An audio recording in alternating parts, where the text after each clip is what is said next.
Dear Tiba, we are live. The floor is yours. Okay, thank you, ma'am. Good morning, afternoon, and evening, everyone, and a warm welcome to today's mentorship session hosted by Women Ascension. My name is Adiba Tajamal, and I am a Women Ascension Community Outreach Fellow and will be moderating for today's session.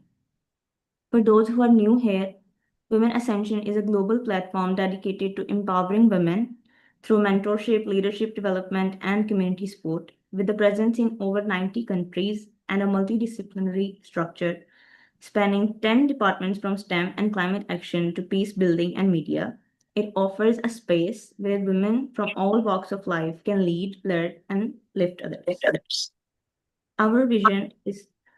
Am I audible? I'm sorry. Yes, my dear, you are audible. Please Okay, ma'am. carry on. Our vision is to nurture 1 million women leaders by 2030. The 1 Million Leadership Fellowship is the flagship program of Women Ascension. It's designed to nurture emerging leaders through a 16-week immersive experience that blends personal growth with global impact.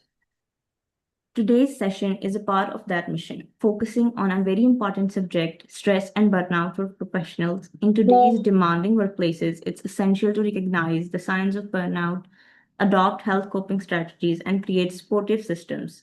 Our topics for today's discussions are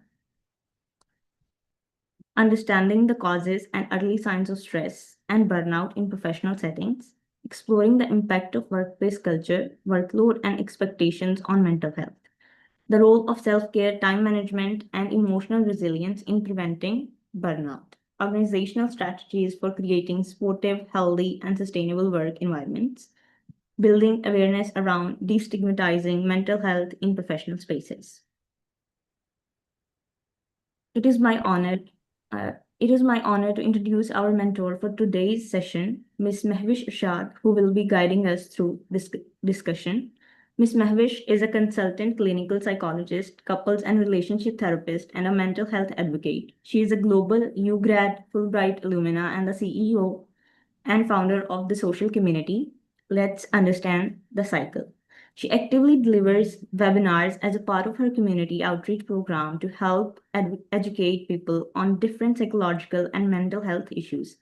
Her expertise include cognitive behavior therapy, internal family systems, and integrative relationship therapy. She continues to expand her expertise by attending courses and trainings like psychological first aid, Johns Hopkins University, the art and science of relationships from University of Toronto, suicide and trauma from Arizona Trauma Institute, and CSTIP, couples and sex therapy by Dr. Tammy Nelson, ISTI.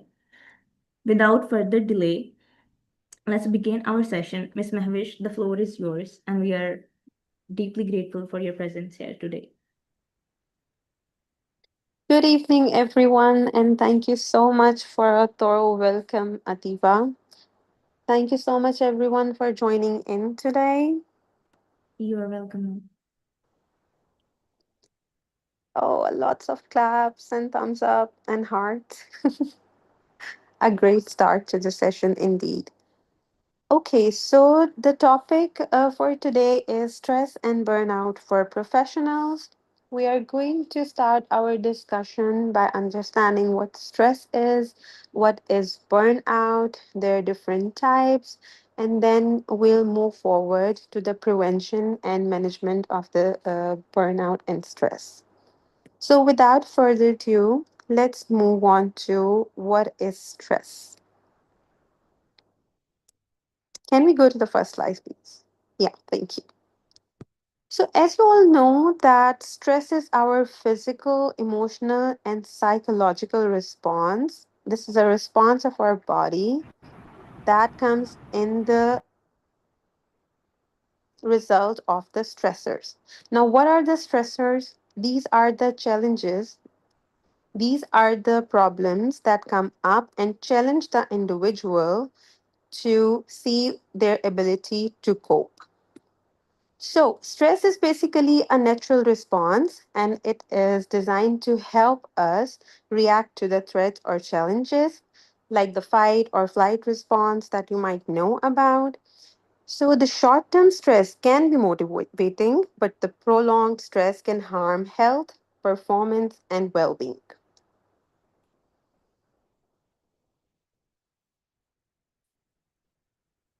After discussing what stress is, we will go to the different types of stress. So, the first one is acute stress. Now, what happens in this one is that this is a short term response to any immediate challenge or threat. Some examples to understand this type of threat can be like preparing for a big presentation, sudden deadlines, or just avoiding an accident. So, what happens that acute stress basically fades out once the situation is resolved. The second type of stress is chronic stress. Now, chronic means that it is long term, and when we have the continuous exposure to stressful situations, then it can turn into chronic stress. Some of the examples to understand that can be an ongoing financial issue. Someone might be working in a toxic workplace, or the caregiving responsibilities, which are very hard. So, what happens is that all of this can lead to serious physical and mental health issues. Next one is episodic acute stress. So, what happens is when we have frequent episodes of acute stress or we are living in a constant state of tension, then we can characterize this thing as episodic acute stress. Some of the examples that can be professionals who take on too many responsibilities or are highly self-critical. So what happens is that this kind of stress can cause irritability, anxiety, and burnout if not managed. And there is another form of stress that is eustress. We also call it positive stress because this is considered as beneficial form of stress because it motivates growth, resilience, and achievement. Some of the examples to understand that can be starting a new job, learning a new skill, or preparing for a competition. So, what happens is that this kind of stress helps the performance when managed well.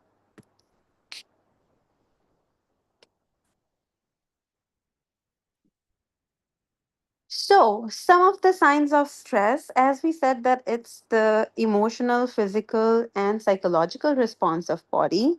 So, what physical symptoms can someone have when they have stress are headaches, fatigue, or sleep issues? Some emotional signs that they can notice in their body are irritability, anxiety, or mood swings, and the signs of stress in behavioral form can exhibit as procrastination or reduced productivity. So, I would like to invite my audience and share that if they have felt these signs of stress or how they managed it, what helped them get through the stress. Any responses are welcome.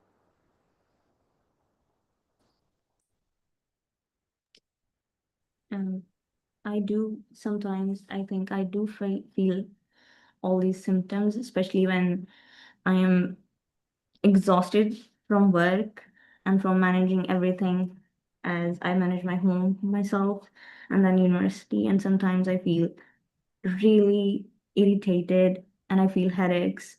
And I think it also happens if I skip meals. So for me, sleep always works. If I get a Mhm. good sleep, it really helps with all the stress. Thank you for sharing. Sleep indeed is very important, and we'll get to that point in a few moments. Anyone else who would like to share?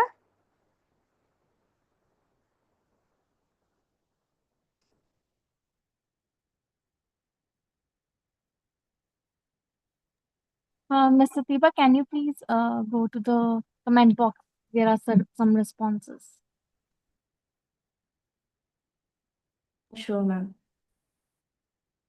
So we have gotten few responses in the comment box. Mm-hmm. Miss Thibault, she shared that sometimes I get fatigued when stressed, and all I do is I take a break of work. And then we have Miss Nagwa, and she say, I took time off to pray for healing. Some say that they pause and just breathe deeply, and some they go for walks. So they all have different ways to cope with the stress, I guess.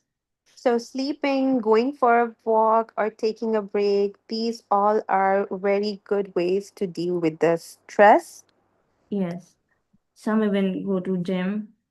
Uh huh, Jim. That is nice. Okay, so the Some thing is that, thank you for sharing, Miss Atiba. So, and everyone who shared their responses.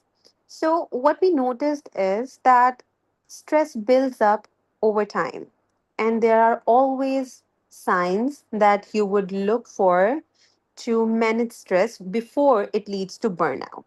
So, when stress is not managed and it is for like prolonged period of time, so it turns into burnout. So, what is burnout? According to WHO, World Health Organization, burnout is a syndrome that is conceptualized as resulting from chronic workplace stress that has not been successfully managed. It is characterized by three dimensions. So there are three important things to notice here. First is the feelings of energy depletion or exhaustion. Then increased mental distance from one's job or feelings of negativism related to one's job. Third one is reduced professional efficacy. There is one point important to note here is that burnout is not a medical condition, but it is an occupational phenomena. So let's look at some signs of burnout. We have already discussed those in this definition. Can we move to the next slide? Thank you. So first one is emotional exhaustion. You feel emotionally exhausted, like you cannot take anything else at the moment. You're so tired that it is very hard for some people to even come back from work and speak to anyone at home. The second one is depersonalization. This is basically detachment from your work or your colleagues. When you have stress for a long time and you are on the verge of burnout, or you are already burned out of your responsibilities and you don't know it, so what happens is there is a kind of depersonalization. You feel detached with your work, with your workplace, with the colleagues there. Even it affects a lot of people in their family relationships. Then another important point here is another important sign is there is a reduced sense of accomplishment. Nothing you do is ever enough for you. You don't feel accomplished, or you don't feel like you have achieved something no matter how much hard work you do. So these are some signs of burnout that you need to look for. Then, next is there are stages of burnout. So you always understand that whether it's stress or burnout, it doesn't happen overnight. There are always different kind of stages that you go through, and when these are not well managed, then there comes a point where it can turn into the mental health issues or become a burden for you and your loved ones. Let's look at these stages one by one. Just to name them, that is honeymoon phase. Then there is the second one, which is onset of stress phase. Then there comes chronic stress phase. Then it's burnout phase, and then habitual burnout phase. So, what happens in the honeymoon phase? Whenever you start a new job, or we can move to the next slide, Ms. Atiba. Okay, so what happens here that in this phase you have very high energy, you are enthusiastic, you have a great job satisfaction, and you're always optimistic about your work responsibilities. Now, when we start a new job or take on a new responsibility of any kind in family, in friendship, in workplace, what happens is we are always willing to go above and beyond. So, what is the risk here? That if we have very high energy in this phase and it remains unchecked, then we are ignoring our early signs of stress. Second stage of burnout is onset of stress. So everything is going like very nice. We are feeling happy go lucky in everything, and then there comes stress.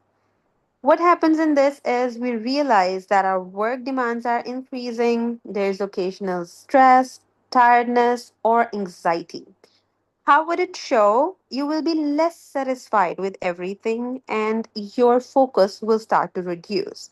So, what is the risk here? That if you have ineffective coping strategies like skipping breaks, working for long hours, not giving time to yourself, no self care, that it might be leading you towards burnout. So, in third phase, which is third stage of burnout, which is chronic stress. Now, what happens is in the second stage, we started to notice that things are starting to build up. There is a reduced focus. You're thinking that your responsibilities are getting above and beyond your capacity. So, what happens is now the stress becomes persistent when you reach chronic stress stage.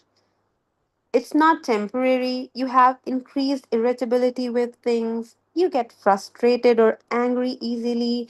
And what you would like to do is there is withdrawal with everything. You would like to not go to work, not communicate with people, so, what happens is there are frequent physical symptoms. So, we have seen that every stage is giving some of the signs to let our body or our mind get noticed that where the problem is coming from.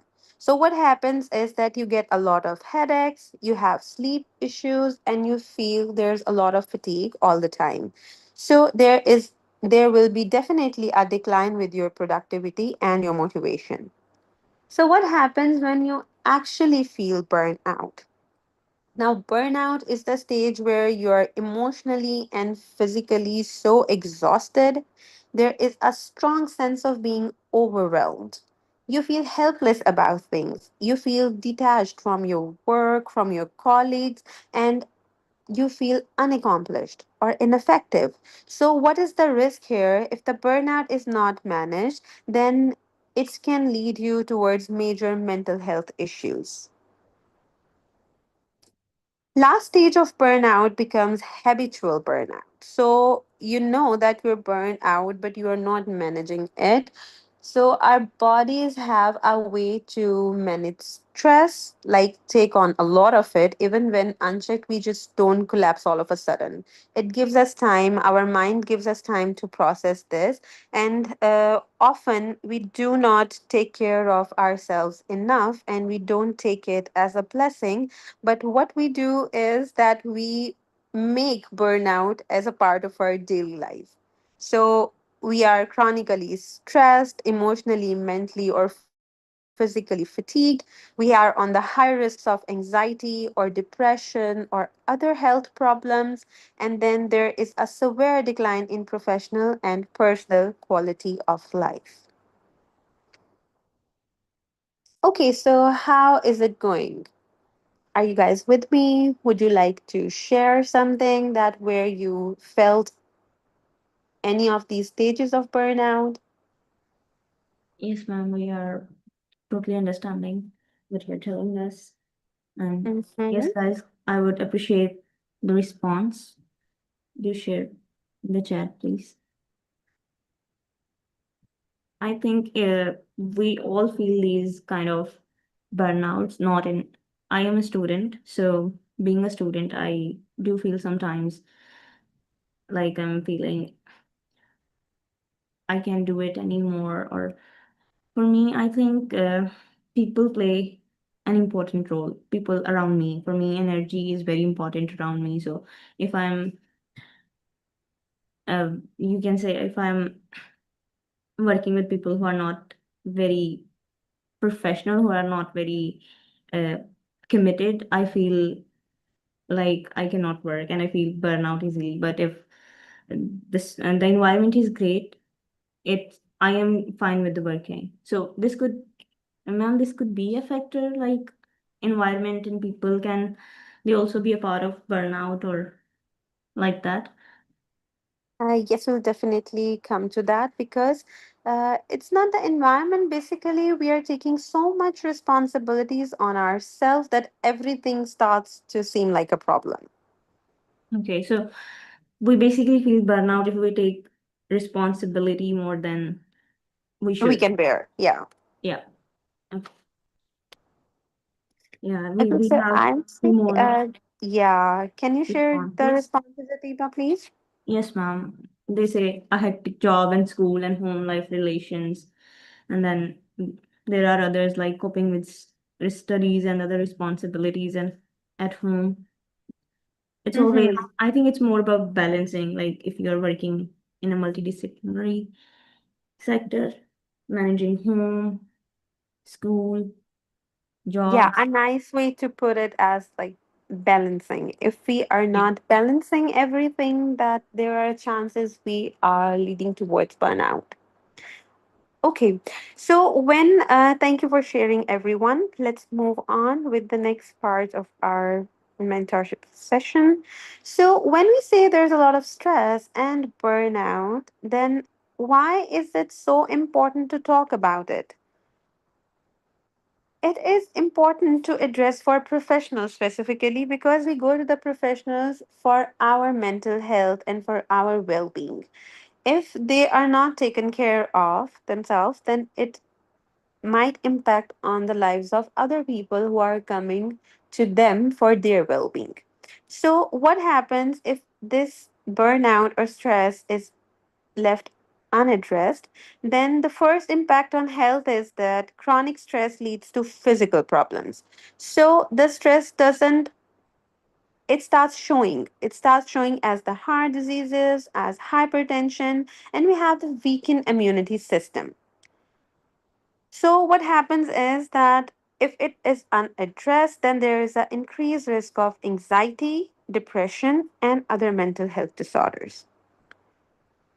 Another thing is that there is reduced productivity. So, when we are very exhausted, our focus is lacking and we have lower work performance, which leads to more mistakes, more missed deadlines, and poor decision making, which is all going to impact our well being, our life, our relationships, our working relationships. Next one is what happens with our workplace relationships if the stress and burnout are not addressed in professionals. So, what happens is that it causes irritability. We can move on to the next slide, Ms. Dohar. So, what happens is that stress and burnout cause irritability. Ms. Dohar, that's the last one. You moved two slides. Yeah, this one. Thank you. So, stress and burnout can cause irritability, detachment, and communication breakdowns. So, what happens is when we are working in teams, it strains our teamwork, it affects our client relationships, and ultimately, our professional reputation gets unstake. Then there is more chances of employee retention. Burnout is considered as a major reason for turnover in high pressure professions. Even in this is mostly seen in the corporate sectors. We will go to the examples in a few moments and we'll see that how burnout shows in different working environments. So, what happens is when there is more employee retention, there is more replacement and new training of employees, which costs organizations significantly.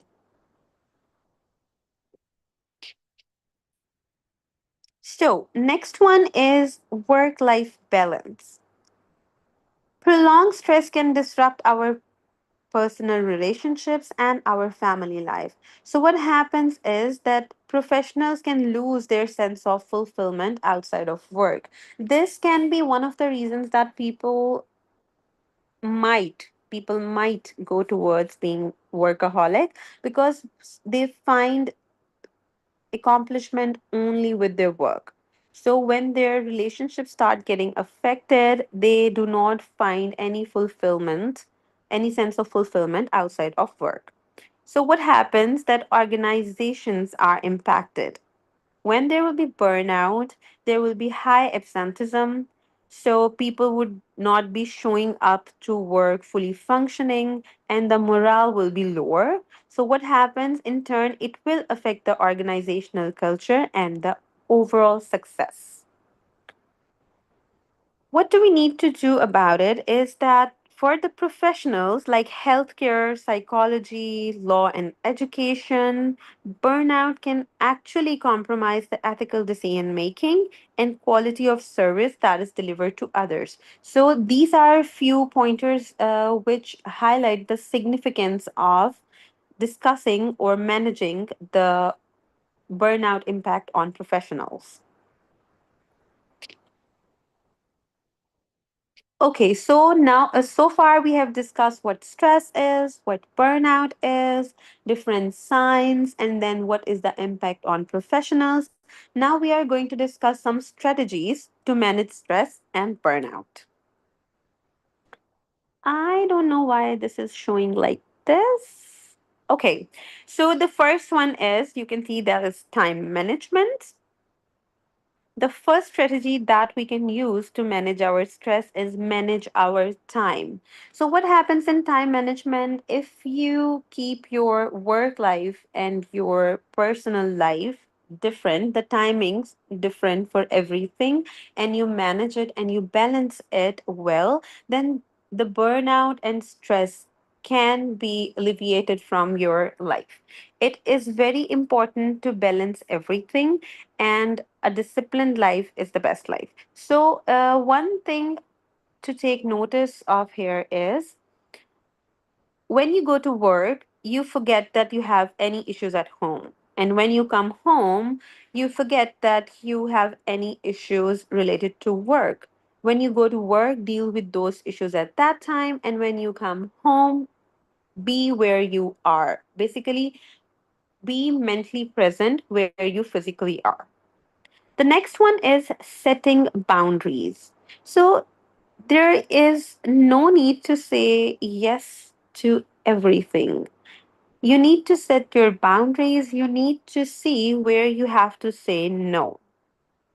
If you keep saying yes to everything, then you are going to get more responsibilities, and it will affect the workload or the responsibilities. They are going to affect your life because there is so much that a person can do in a day, in 24 hours.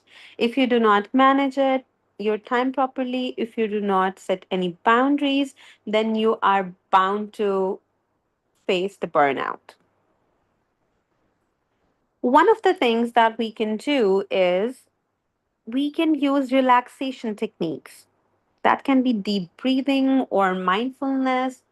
I usually say that in my webinars, people who are religiously very attached to their religious duties.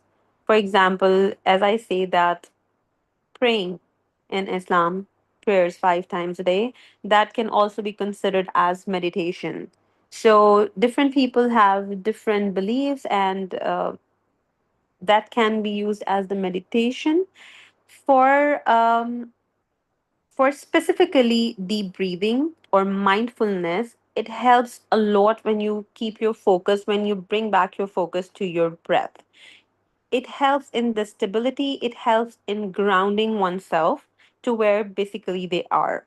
It helps in being present physically and mentally at the same place. The next one is healthy lifestyle. So what happens is people sleep late. There is a flood of information right before you sleep because we're always scrolling on social media. There is no exercise in our lives, and nutrition, people compromise their nutrition. We are eating burgers, fries, nothing wrong with that if they're taken so often. But when you take it on a daily basis and you do not have healthy nutrition, then it's bound to affect you and cause stress, which will definitely lead to burnout.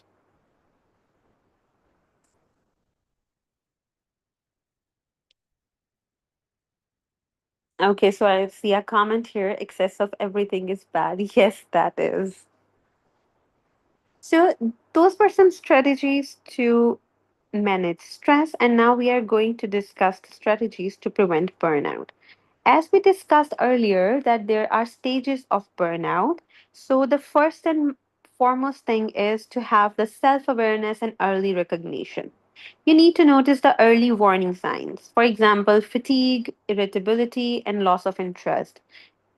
If it happens seldomly, then you have to see that where it's coming from.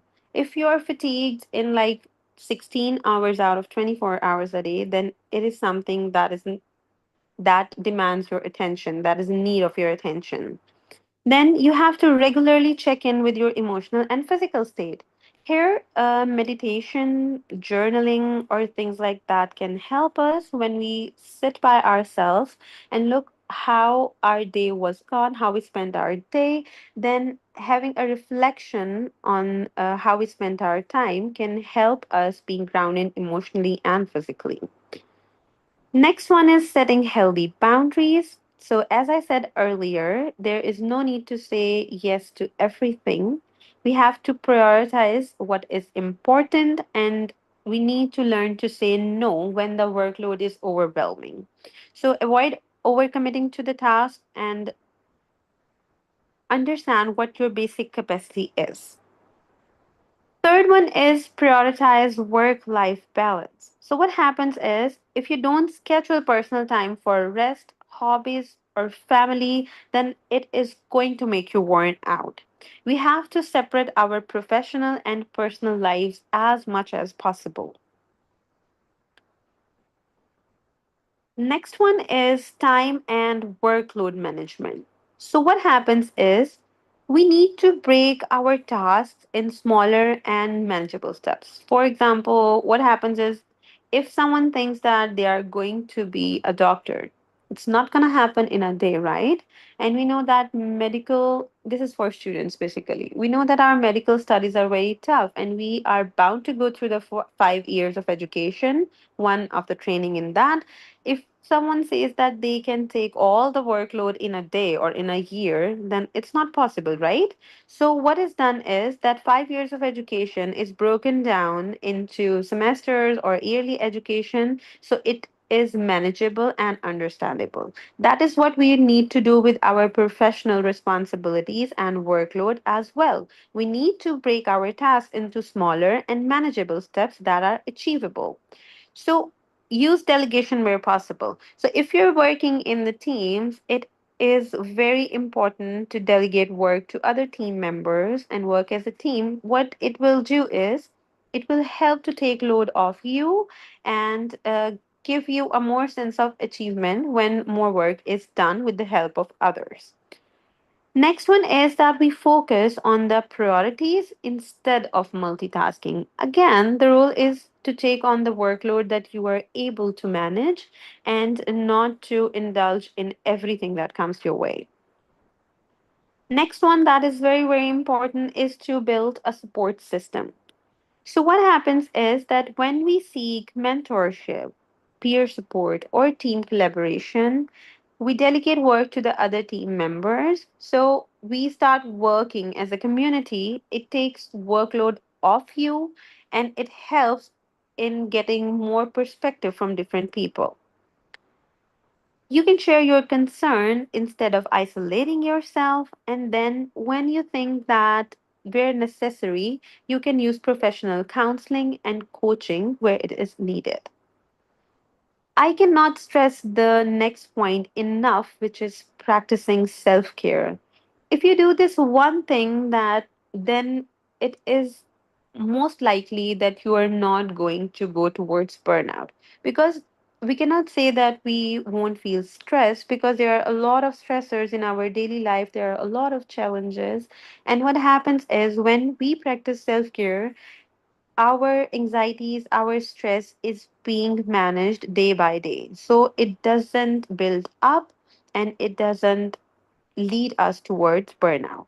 This is most likely not leading us towards burnout. So, what happens in self care?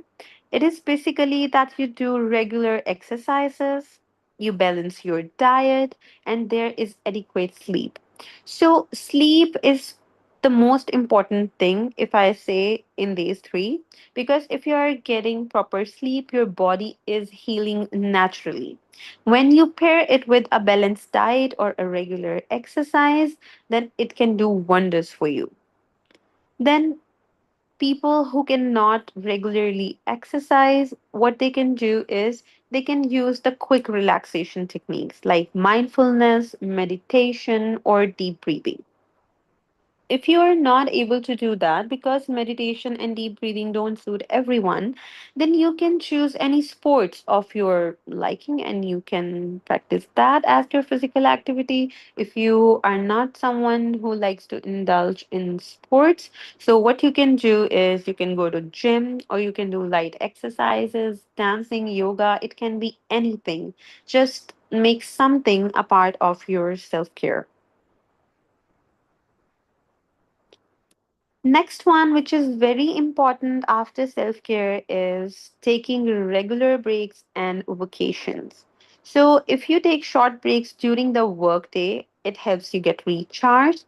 And if you take periodic time off to rest physically and mentally, then it helps to manage your stress and increase your productivity basically. Next point is to develop a growth mindset. So, what do you need to do? You're doing all of these practices, but if you're thinking negatively about things and there is no growth mindset there, then it's not going to help a lot. So, what comes in a growth mindset? It's basically focus on learning and personal development. You don't have to beat up yourself about everything. You can accept the mistakes and take them as opportunities to grow. And one more thing in the that constitutes in this growth mindset is that you celebrate your small achievements.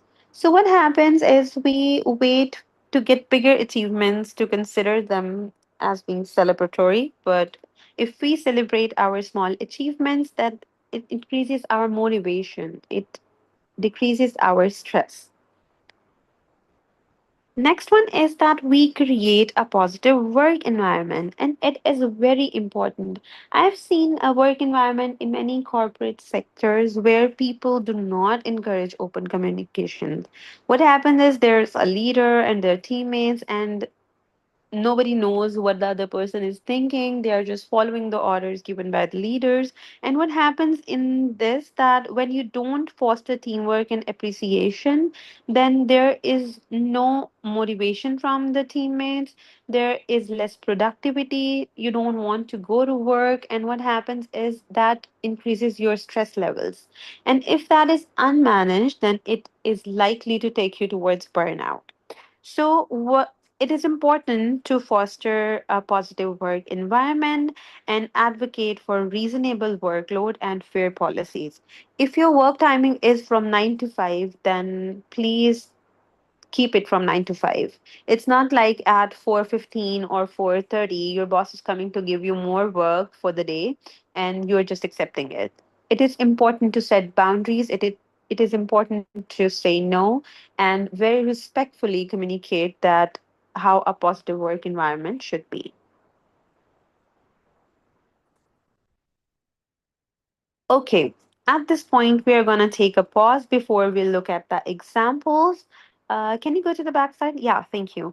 So, what do you think about the strategies? Has anyone of you used any of these in your life, or do you think these would be helpful? I would like to have your input here.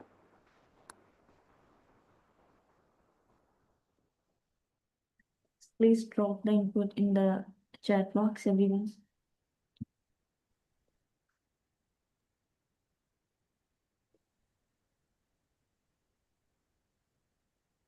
Yes, hi, Suresh, this is Tinashe. Yeah, I sure. just Ashley, you wanted can to share. say, yes, thank you so much for these tips. I think what has helped for me is having a work-life balance. So I try not to work at night, answer work emails at night, so that I can have time with the family. And then also in terms of just having boundaries and learning to say no. I used to be a yes person. I just say yes to everything. but learning to say no has really helped. So yeah, and being present and mindful of where you are, that where you are, you just really focused on what you're doing and the people that you're with and the work that you're doing. That's really helped because our attention span is really affected when we go back and forth on tasks and then we're not actually focused. Thank you. Thank you for sharing that. Then we have a few more responses. Ms. Shambu shared that open communication with the team really helps her. Mm-hmm. And then we have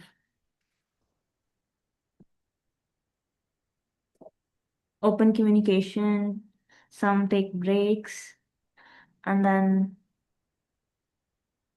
some actually cannot take these strategies. They are in this repeated toxic cycle, so they say that they cannot help it. Some Mm-hmm. do deep breathing, Mm-hmm. So some regular exercises.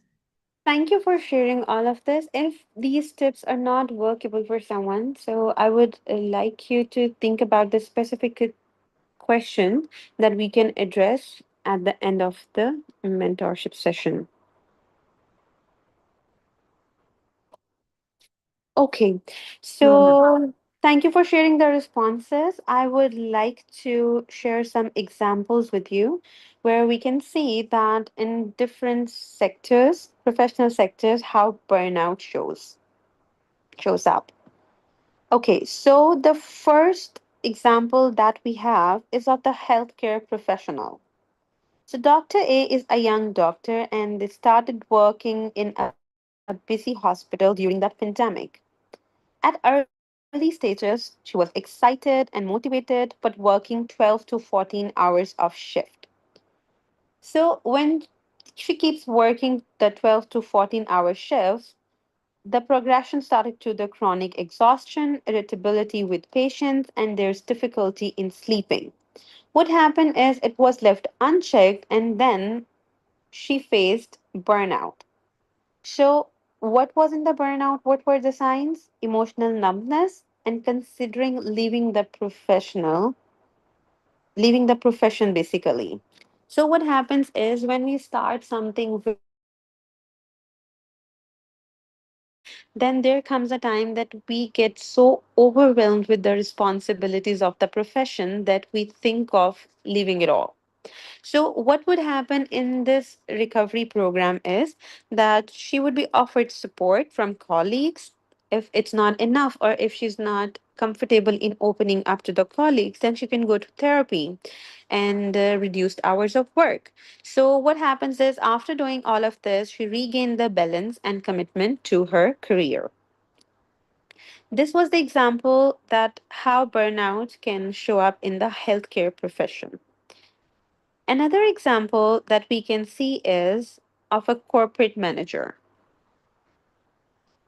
So you can go to the next slide. Okay, so there's a corporate manager, a mid level manager in a multinational company.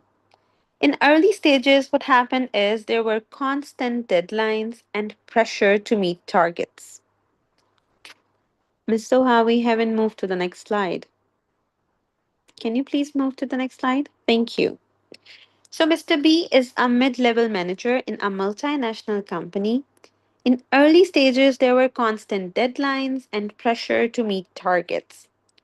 In progression, what happened is he started skipping meals, neglecting exercise, and he started working on the weekends as well. One point that I would say here, whether in the corporate sector or not, people who start to work on the weekends as well and they don't get that short weekly break, they are more prone to lead towards the burnout. So, what happens at this stage is there was lost motivation, there were frequent headaches, and there was a lot of conflict with the team members. Of course, when you are not grounded in yourself, then you are bound to have conflict with the team members because you would not be very welcoming and open to the suggestion or communication. You're irritated, you're exhausted. So it would not be easy to understand what where the other person is coming from. So in this example, we see that what recovery looked like is that person took the medical leave, learned time management, and returned with better boundary setting strategies.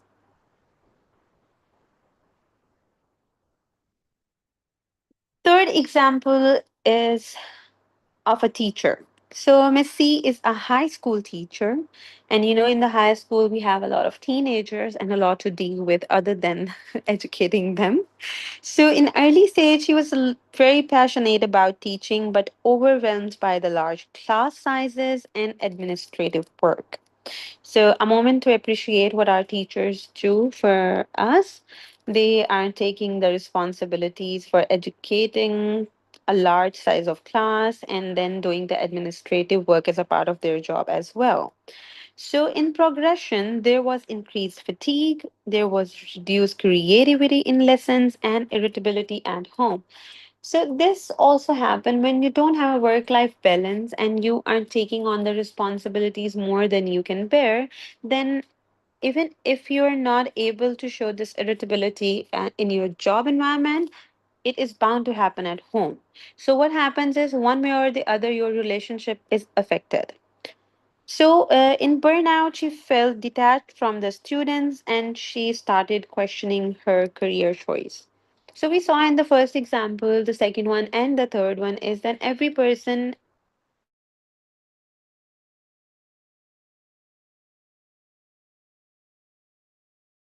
are bound to think to leave the career at all. So, what her recovery looked like is that she joined a peer support group, practiced mindfulness, and restructured her workload with the school administration. So, there are a few pointers to take on: self recovery, self care, and then you are bound to communicate along with your workplace. This one I added especially the burnout in mothers. So, what happens is there are working mothers. Let's see this example first, we can discuss this further. So, you know that the women today are very passionate about their careers, they want to do right by their families. And what happens is when there is a working mother, 35-year-old, and she has two young children, so, what is the background is she's balancing a demanding full time job with the household duties. So, she feels pressure to be a perfect mom while excelling professionally. So, what progression looks like in this scenario? There's a constant fatigue from late nights and early mornings. So, when you want to manage work and house, so what happens is you're bound to work late night so you can complete your work. And then there would definitely be early mornings because kids don't understand that at what time you slept. They have a schedule and they are bound to follow that. What happens is then there is great irritability with her children and spouse. There is guilt for not spending quality time with her kids. And then there is social isolation because there is no time to meet friends or pursue any hobbies. What burnout stage would look like for this specific example? There would be emotional exhaustion, like lot of crying, feeling detached from children, especially loss of joy in parenting, and everything feels like a burden. Work, home, everything just feels like a burden. There's no happiness, there's no sense of accomplishment in anything. Then what happens is the person is bound to question the competence as both mother and as a professional. So, what does recovery look like in this specific scenario? You can move on to the next slide. Thank you. So, it is important to seek help through counseling. No, the previous one, please, Oha. Yes, this one. So, what happens is that you need to sort help through counseling and joining a mother support group. Now, what happens is you have seen that there are different support groups for a specific issue. Now, a corporate manager cannot join a mother support group because their issues won't be similar, so there would be no understanding at that level. So there are different support groups that are very important to have. If we have those in our community, if we have those in our workplace, they really help to manage stress and eventually the burnout. What she did is that she was taking a lot of responsibility of their home or the career, so she started delegating the household tasks and communicated openly with her partner about sharing responsibilities. Then there comes a point that she realized that it is very important to practice self-care. So she took time to have short daily walks. She started practicing mindfulness exercises and then setting realistic expectations. And one that I might say would be not waking up till late nights and having proper sleep to be in the senses in the morning. So, what happened is she gradually regained her emotional balance and reconnected with her children in a healthier way. So, how are these examples for you? Before we move to the tools and resources, I have a few on hand. So, how are these examples for you? Do you think you can relate with that?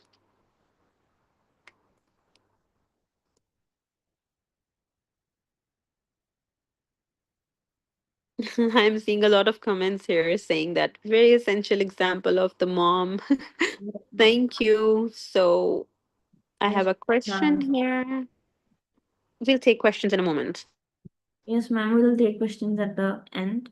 Uh, we have few responses. Miss Dean, she said joining mother support group is great for a burnout mom. Mm-hmm. And Totally. Miss Khanvi says she can relate to it. And then Yeah, Miss so I Amrit see can a relate lot of moms example. here.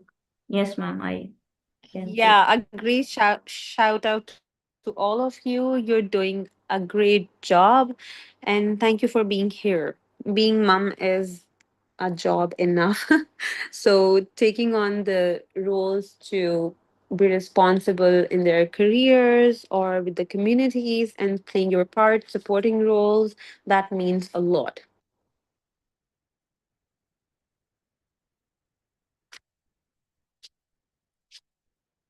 You can share some few responses, Atiba, a few responses, and then we can move forward. Sure, ma'am. Ma'am, some say I see myself fitting in the case of young doctor as I work as a hospital chaplain in a health facility. And then Mm-hmm. we have questions, but we can take them at the end of the session. So Okay, let's move on to some tools and resources that you can use to manage the stress and burnout. We have quite a few here. So, the first one is digital and self help tools. I have added some meditation and mindful apps like Headspace, Calm, and Insight Timer. There are other stress management apps like Happify, Sanholo, and time and task management tools like Trello, Notion, Google Calendar, and others. Then there are journaling apps like Talio, Reflectly, and Mood Notes. So, what happens is that when you forget in your busy schedule to your mindful exercise or manage your stress. If you use these apps, you keep getting notifications and stuff like that. So that is basically a reminder to indulge in self care. These are some digital and self help tools. There are some other professional resources in the next slide. You can move to the next slide, Atiba. Okay, so what we can do is we can take help of counselors and psychotherapists where they practice CBT with you. They tell you some stress management therapy or some techniques to manage your stress. Then there are online therapy platforms like Talkspace and BetterHelp. Then there are employee assistant programs which are they are like confidential workplace counseling and support. And I think that it is necessary to have this workplace counseling and support because there are a lot of people who cannot afford it financially, and they do not have time in their busy schedule. So if the workplace are taking care of such things, that how to manage stress and burnout in their professionals, so this is going to be of great help. And what a person can do is that they can take coaching and mentorship, like career coaching or resilience training or wellness coaching. These are some professional tools. Then we have lifestyle and wellness resources like exercise and yoga programs. We have local gyms, online classes. It can be on like YouTube yoga or Fit On. Then nutrition guidance. We have specific diet plans for energy and stress reduction that you can use for your lifestyle and as wellness resources. Then we have different relaxation techniques, which are breathing exercises. This is PMR and guided imagery. These are basically done in the presence of psychotherapist. But once you learn those, then you can do these on your own. Then a very important tool or the resource is the support networks. You know that you cannot have the professional help all the time. So the peer support groups like professional peer networks or mother support groups or caregiver support groups can help. Then we have the community programs where you can attend the workshops or seminars or wellness retreats. And then there are family and friends. If you, this is very basic. If you have the family members that understand what you're going through or the friends that you can talk it out with, then you have the practical help and emotional support that you need for the starters, not in the severe cases, actually. So, as we are approaching the end of our mentorship session, the key takeaways are that stress is normal, but it is manageable, definitely. Burnout is preventable if we keep our stress in check and with proactive care. And self care is basically professional care. With this, I would like to thank you for your attention and participation. And as we say, taking care of yourself is the first step in being able to take care of others. So, thank you so much for joining me today. And the floor is open for your question and answers or any reflections are welcome from your side. As we're approaching to the end, before taking to your question, I would really like to connect with you on LinkedIn and on Instagram, where there is my social community. Let's understand the cycle. And I keep hosting the webinars there. And I'm also actively taking my clients for the individual therapy sessions and the couple sessions as well. You can DM me on my LinkedIn or Instagram as suitable. Now we can move on with the question and answers you have. Thank you so much for joining me today. You all can drop your questions in the chat box. We have few, so I would like to ask you, Miss Mahvish. Yeah, sure. Go on with those. So Miss Shambu asked, can various trauma exacerbate burnout? Vicarious trauma can exacerbate burnout. Okay, so what is basically trauma? When we go to the traumatic events and the trauma lingers on, it is not dealt with, then of course this becomes one of the stressors. When the stress levels increase, then we are bound to go towards the burnout situation. I specifically said already that burnout is not a medical condition. It is basically associated to the occupational or workplace things. But again, your question made me reflect on the thing that, of course, trauma increases our stress if it's left unchecked or untreated. So yeah, there may be a possibility that it can exacerbate the burnout. I hope that answers your Thank you so question. much for your answer. We have another question from Miss Iman. What are the legal obligations of organizations regarding the mental health and professional well-being of female employees? And how do laws ensure protection against occupational burnout and psychological stress while providing a supportive and sustainable work environment, and preventing any discrimination or stigma related to mental health. If I'm if the question was clear to you, or if it isn't, I Yeah, will thank you repeat. so much for the question. I think that talking about the legal obligation of workplace would not be the right place here, because there are different workplaces, there are different work environments, and each state actually has their own laws for the people, for the professionals who work.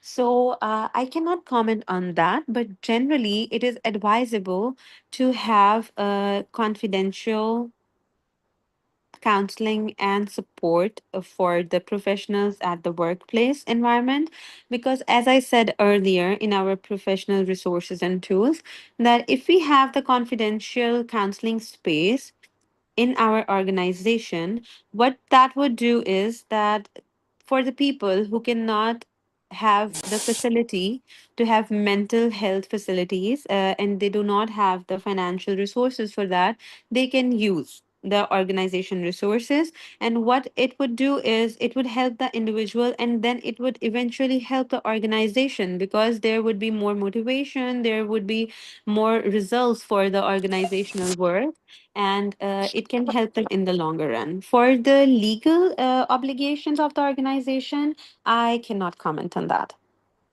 I hope it answers your question. Sure, ma'am. I hope it answered the question. Okay, so we have another question. How can Hello, can I, I come through?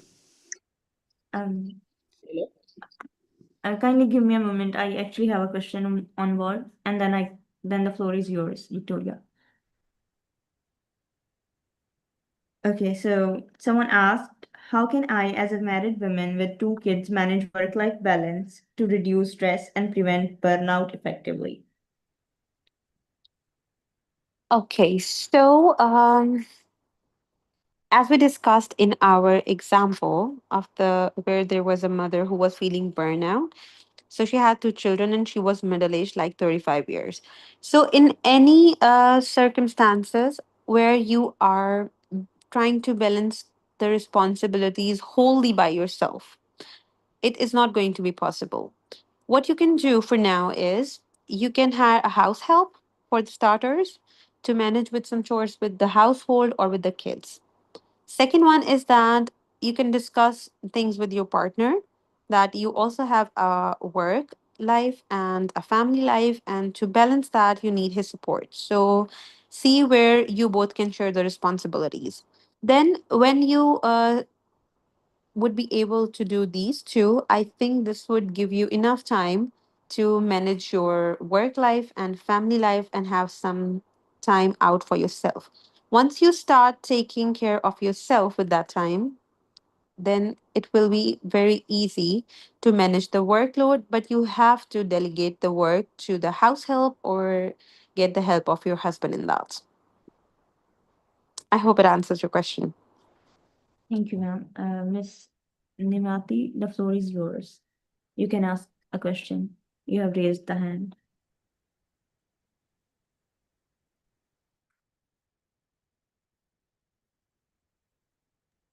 Miss Nimati, are you here with us? Yes, yes. Excuse me. My question is this: when we have a bad situation and a very stressful situation, and we don't have any motivation for continuing, what should we do in this situation, in this position? Like we lost for 2 or 3 days completely our internet connection. What should we do? What's your guidance? Oh, I'm so sorry to hear that, first of all, and we greatly miss Afghan people here in the sessions. So, there are some circumstances that you have control over, and then there are other circumstances that you can do nothing about. So, if this shutdown, the internet shutdown, would have been on your part solely as an individual, so you could have brought person to check in the internet and manage the problem, but it was on the government or state level, right? So it was out of your control. There was nothing that you can do about it. So in such situation, I think that we always try to control everything, and this is the basic reason of the main stress that we have. We would like everything to go our way, and we don't know where to give up the control. We have to accept that when we cannot do something about a certain situation which is not under our control, then we should just accept it. What will happen is it will give you an idea that you have no part to play in that. It will give you, what would you say? What's the right word for it? It would basically give you a sense of calm that it wasn't your burden to begin with. As we are talking about the example of this internet that you don't have in Afghanistan, and this was the situation for everyone. So, in any situation, we would have to stop ourselves and assess that whether we can do something about it or it is beyond our control. If you can do something about it, not to worry, you can take action or certain steps to do right by it. And if you cannot do something about it, then again, there's no reason to worry. I hope that answers your question. Okay, thank you for. Miss Shambu, floor is yours. You can ask your question.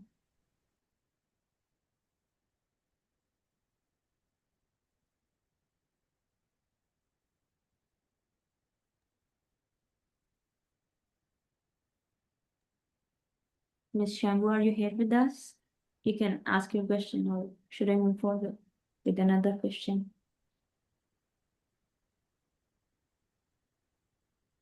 Okay, so we will wait for her to join. And then I have another question from Miss Rifat Naz. She says, is there any example or guidelines for the students to manage the burnout? Okay, for students, uh, would you like there to be a specific scenario to discuss or generally? Mom, she wants a general answer. Okay, so what happens with the students? We have seen that most of the students do not have their house responsibilities. I have not seen many students in our culture who are studying and having the responsibilities of household as well. So, in that scenario, what you have to do is you have to take your classes, manage your assignments, or you can find some time to practice self care. Even in the students who have to take care of their chores at home and manage their studies as well, the first thing that you could focus on is have 8 hours of sleep. Everything else comes after that. Once you get that sleep, then you give your mind a chance to understand and manage everything very well. Focus on your nutrition. If you're putting junk in your body, like eating burgers, fries, oily food, you're not having any healthy meal, then it is not going to help with your understanding or the development of your brain. It is not going to give you a sense of fulfillment or accomplishment, because you might feel the brain fog situation, because nutrition and sleep are very important if you want to manage things. Then third important thing for the student is do not get overwhelmed by the pressure. You have deadlines for everything, and deadlines are set up for like 15 days or a month before you have to submit your assignments or exams. The schedule is all with you. So do not procrastinate or leave everything at the 11th hour. Okay. So manage your task in small steps. Break everything into small steps. If you have a work assignment that you need to submit in 15 days, then make sure that you at least complete it 3 days before your submission. I hope that gives you some strategies to manage your student workload or student life. Sleep, nutrition, breaking the work into smaller steps. I hope it answers your question. Yes, ma'am. Thank you for sharing. Ms. Taiba Jabbar, floor is yours. You can ask your question. Assalamualaikum. I'm audible to all. Yes, you are Taiba. Okay, so if I'm talking about my situation, sometimes I just need space because of sudden mood swings. Like sometimes I feel like my life was not going in right direction, and I feel stressed and burnout. And out of no reason, I feel that people are just control me, and I can't even say no to them. So what should I do in that situation? And also, as I'm a student, I'm doing my job, and it's so kind of anxious and nervous situation for me. So what should I do in that situation? Okay, so thank you for sharing that you're managing your job and studies altogether by yourself. So what happens in this situation? You said that you seem that people are controlling and you there seems to be an issue with the boundary setting. So if you're studying and if you are doing your job as well, of course there would be times for doing different things. There's a time for study and there's a time for work. So what you can do is first you can communicate this in your workplace that you are a student as well and see if your workload can be managed. And as of your student, you have to do your work assignments and manage everything. I don't think there's a space that you can uh, like have a little bit of flexibility. So when you come back home, be where you actually are. If you keep thinking about your studies at your job, it's not going to help. It's going to end up giving you more stress. So, in the times when you have certain mood swings or you don't feel like talking to anyone, so I would say take a step back, take time out for yourself, and see what's basically going on with you. We saw this as a signs of the burnout, and if you think that you are facing burnout, then we discuss different strategies and tools and resources, and you can use those and see if it helps. I hope that answers your question. Yes, thank you so much. But one thing I want to tell you that sometimes if I take step back and people just think that I am egoistic or like this situation coming in so what should I do in that situation? That people don't get that we need space sometimes. Of course, they won't get that because they're not in that situation at that time. So, what I feel is that when someone understands their emotions, it is actually their responsibility to listen to what message those emotions have for them. And because those emotions are totally sacred and towards themselves, others are actually not able to comprehend that. So what you can do in this moment is you can communicate that to the person that this is the thing I'm feeling. I need some time for myself. If that person is very important to you or that is going to affect your relationship, and then leave it to that. Understanding and making sense of that is their responsibility. If you would not cater your emotions at that point and you start managing other person emotion or you start managing yourself according to the other person how that person is feeling, then this will be disastrous. So, in the times when you feel overwhelmed, please take a step back and take time for yourself without thinking what the other person is thinking. Your feelings are yours to deal with, and their feelings are theirs to deal with. Yeah, That's a thank very you. straightforward answer, but Yeah, in the thank situation, that is needed actually. okay, okay, thank you so much. So great. You're welcome. Thank you, Taiba. And thank you, Ms. Mahvish. I think we should wrap up now. We are exceeding our time. So thank you so much, Ms. Mahvish, for your Thank you time. so much for I'm so joining in, sorry everyone, and to no issues. all participants. I wasn't able to take their questions. So I apologize for that. You can connect with Miss Mavish and ask her if she allows in the DM at LinkedIn. Okay, so thank you so much, Miss Mehvish, for this amazing session. I truly, truly learned a lot, even though I am a student. But I think mm, knowing all this was such an amazing experience. Yeah, Atiba, there's one thing I would like to say. Uh, Thank you for the participants to join in, but thank you, Women Ascension, for this opportunity, for giving me this opportunity to connect with all of you at the comfort of my home. And I look forward to connecting with you all on my LinkedIn and Instagram. And for any personal sessions, you can always DM me. I'm open for the appointments. And thank you, Women Ascension, one again for this opportunity. Thank you so much, ma'am, for accepting our invitation. And I must say that you gave a very nice examples.